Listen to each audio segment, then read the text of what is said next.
ওই কুমিল্লার টাউন হলে বসে আমার গুনাহগার বান্দারা জাহান্নামের ভয়ে কাঁদছে। ও তারিকা মানেওয়ালা বাবারা, ও বেপরদায় চলনেওয়ালা বাবারা, হাসরের ময়দানটা এত কঠিন। ওরে জমিনটা সূর্যের গরমে তামা হয়ে যাবে, অন্যদিকে জাহান্নামের আওয়াজ।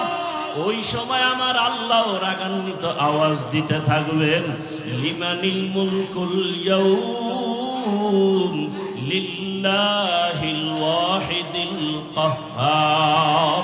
আল্লাহ তাআলা বলবে, ও ফেরেশতা, এই নাফরমানের আর কোনো সুযোগ দিও না, একে ধরো, এর আর সুযোগ দিয়ে কোনো লাভ নাই, একে ধর। আল্লাহর ওয়াদারে কবরটা জাহান্নামের আগুনে ভরে যাবে। আল্লাহ বলবে, রে কবরের মাটি, এই গুনাহগার নাফরমানের জোরে জোরে চাপ দাও। এত জোরে চাপ দিবে, বেঈমান নাফরমান বেনামাজি এক পাজরের হাড় আর এক পাজরের সাথে ঢুকে যাবে, আর সাপে আঘাত করা শুরু করবে। আল্লাহর ওয়ার্ডার হয়ে যাবে, জাহান্নামের ফেরেশতাকে ধর। ওরে আমি এদের আর কোনোদিন ছাড় দিব না, এদেরকে কিয়ামতের দিন টানতে টানতে জাহান্নামের দিকে নেওয়া হবে। এমন আওয়াজ দিবে, হাসরের ময়দানটা থরথর করে কেঁপে উঠবে।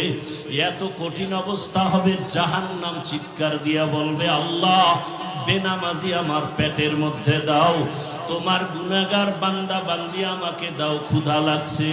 আল্লাহ বলবে, ফেরেশতারা জাহান্নামকে ফিরাও। জাহান্নাম যদি আগায় যায়, বিচার করতে পারবো না, শিকল লাগাইয়া ধরো। 70,000 শিকল লাগাইয়া জাহান্নাম কেমন ভাবে আঁকড়াইয়া ধরবে। ও আমার বাবারা, রসুল যদি জাহান্নামের ভয় কান্না করেন হাসরের ময়দানের কথা চিন্তা করে, আপনার আমার কি উপায়? কপাল খারাপ, এক ফোঁটা চোখে পানিও নাই। ওরে ডানে বামে তাকাইয়া দেখো, এই বান্দার চোখে কেন পানি? ওরে ও টাকার জন্য কাঁদে না, বাড়ির জন্য কাঁদে না, ওর অন্তরে জাহান্নামের ভয়, ওর অন্তরে হাসরের ময়দানে সূর্যের গরমের ভয়। ওই বান্দা কান্না করে, চিন্তা করে, টাকা পাইলাম, বাড়ি পাইলাম, গাড়ি পাইলাম, সম্মান পাইলাম, কিন্তু মরার পরে কি উপায় হবে সে চিন্তা তো করি নাই। ছেলেও আমার কবরে যাবে না, মেয়েও যাবে না, আপন কেউ যাবে না। এই চিন্তা যখন আসে, চোখ দিয়া পানি বের হয়ে যায়।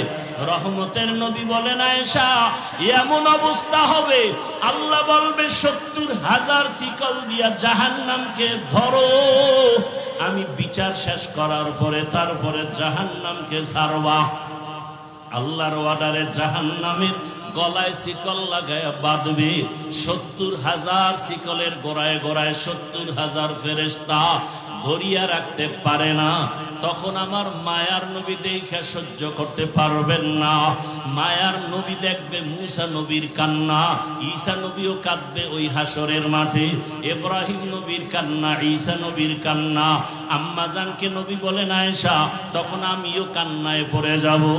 সবাই নিজের জন্য কাঁদবেন, আর আমি মাওলার দরবারে মাকামে মাহমুদ সিজদায় পড়ে কাঁদবো আর বলবো, হে মালিক, জাহান্নামকে ফিরা।